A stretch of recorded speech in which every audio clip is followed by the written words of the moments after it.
నిత్య పూజలివివు నేరిచిననో ప్రత్యక్షమైనట్టి పరమాత్మునికి నిత్య పూజలివివో.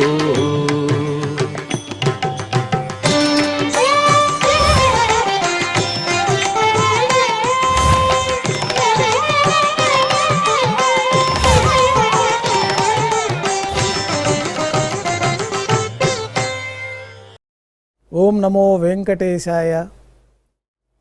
ఈరోజు ఆదివారము, శ్రీ శోభకృతనామ సంవత్సరము, ఉత్తరాయణము, శిశిర ఋతువు, మాఘమాసము, శుక్లపక్షము, విద్య తిథి, శతభిష నక్షత్రము, ఫిబ్రవరి 11, 2024.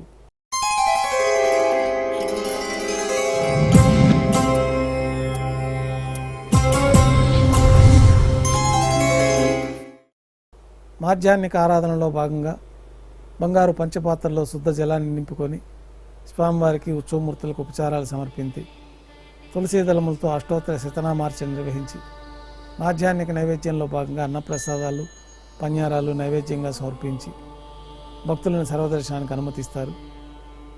ఉభయ దేవేరులతో శ్రీ మలయప్ప స్వామివారిని బంగారు తిరిచిపైన వేంచేస్తారు. మేళతాళాలతో ఊరేగింపుగా విమాన ప్రదక్షిణంగా సంపంగి ప్రాకారంలో కల్లా కళ్యాణ మండపానికి చేరుకుంటారు. కళ్యాణోత్సవం ప్రారంభమవుతుంది. పుణ్యాహవాచనము, అంకురార్పణ, రక్షాబంధనము, అగ్నిప్రతిష్ఠ, స్వామివారికి అమ్మవార్లకి నూతన పట్టు వస్త్రాల సమర్పణ, మహాసంకల్ప పఠనం, మాంగళ్యాలకు విశేషమైన అభిషేకము, ఆరాధన, మాంగళ్య పూజ అనంతరం ఉభయ దేవేరులకి శ్రీవారి తరఫున మాంగళ్యాల సమర్పణ, శ్రీవారికి అమ్మవార్లకి కర్పూర నీరాజనము, విశేషమైన హోమాలతో పూర్ణాహుతి పూర్తయిన తర్వాత మాలా పరివర్తనం అనే కార్యక్రమాన్ని నిర్వహించి ఉభయ దేవేరులను శ్రీవారి చెంతకు చేర్చి ఈ సందర్భంగా విశేషంగా అక్షతారోపణం అనే వైదిక కార్యక్రమాన్ని నిర్వహించిన తర్వాత కర్పూర నీరాజనం, నైవేద్యం, తిరిగి కర్పూర నీరాజనంతో కళ్యాణోత్సవం పూర్తవుతుంది. ఉభయ దేవేరులతో శ్రీ మలయప్ప స్వామివారు ధ్వజస్తంభం వద్ద గల అద్దాల మండపానికి చేరుకుంటారు. ఊంజల్ సేవలో భాగంగా ఊంజల్ పైన స్వామివారు వేంచేస్తారు. వేదపారాయణంతో ఊంజల్ సేవ వైభవంగా నిర్వహించి కర్పూర నీరాజనంతో ఊంజల్ సేవ పూర్తి అవుతుంది. శ్రీదేవి భూదేవి సమేతంగా శ్రీ మలయప్ప స్వామివారు తిరిచిపైన వేంచేస్తారు. మేళతాళాలతో ఊరేగింపుగా ఆలయం వెలుపల కల వైభవోత్సవ మండపానికి చేరుకుంటారు. ఆర్జిత బ్రహ్మోత్సవంలో భాగంగా స్వర్ణ గరుడ వాహనం పైన శ్రీ మలయప్ప స్వామివారు వేంచేస్తారు. కర్పూర నీరాజనంతో స్వర్ణ గరుడ వాహన సేవ పూర్తి అవుతుంది. హనుమంత వాహనం పైన శ్రీ మలయప్ప స్వామివారు వేంచేస్తారు. కర్పూర నీరాజనంతో హనుమంత వాహన సేవ పూర్తి అవుతుంది. పెద్ద శేష వాహనం పైన శ్రీ మలయప్ప స్వామివారు వేంచేస్తారు. కర్పూర నీరాజనంతో పెద్ద శేష వాహన సేవ పూర్తి అవుతుంది. తిరుచిలో శ్రీ మలయప్ప స్వామివారు వేంచేసిన తర్వాత ఉభయ దేవేరులతో కలిపి శ్రీ మలయప్ప స్వామివారికి కర్పూర నీరాజన సమర్పణతోటి ఆర్జిత బ్రహ్మోత్సవం పూర్తి అవుతుంది.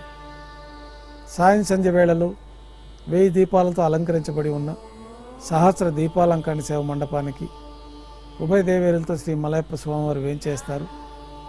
వేదం, గానం, నాదం నడుమ సహస్ర దీపాలంకరణ సేవ సరిపి నక్షత్ర నీరాజనము, కర్పూర నీరాజనంతో సహస్ర దీపాలంకరణ సేవ పూర్తి అవుతుంది.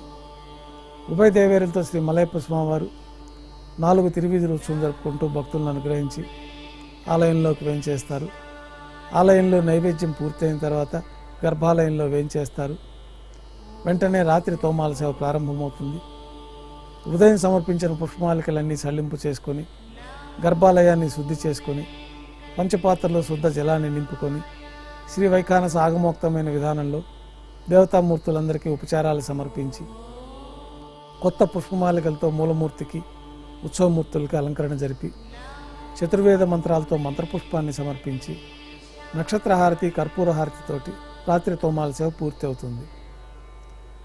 అష్టోత్తర శతనామావళితో అర్చన జరుగుతుంది. రాత్రి నైవేద్యంలో భాగంగా అన్నప్రసాదాలు, పన్యారాలు, దోశ, ఘంటానాదం మధ్య స్వామివారికి నైవేద్యం సమర్పించి భక్తులను సర్వదర్శనానికి అనుమతిస్తారు. కొద్ది విరామం తర్వాత ఏకాంత సేవలో భాగంగా రాత్రి సమర్పించిన పుష్పమాలికలు సళ్లింపు చేసుకొని గర్భాలయాన్ని శుద్ధి చేసుకొని బంగారు పంచపాత్రల్లో బ్రహ్మ తిరువారాధన కోసమై బంగారు బిందెలోని తీర్థాన్ని సమర్పించి ఏకాంత సేవలో భాగంగా కౌతుకభైరమైన శ్రీ భోగ శ్రీనివాసమూర్తి వారిని బంగారు పట్టు పాన్పు పైన వేంచేపు చేసి నారోష్ణమైన గోక్షీరము, జీడిపప్పు, ద్రాక్ష, బాదం పప్పు, పండ్లు స్వామివారికి నైవేద్యంగా సమర్పించి కర్పూర నీరాజనంతో ఏకాంత సేవ పూర్తి అవుతుంది. ఓం నమో వెంకటేశాయ.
Now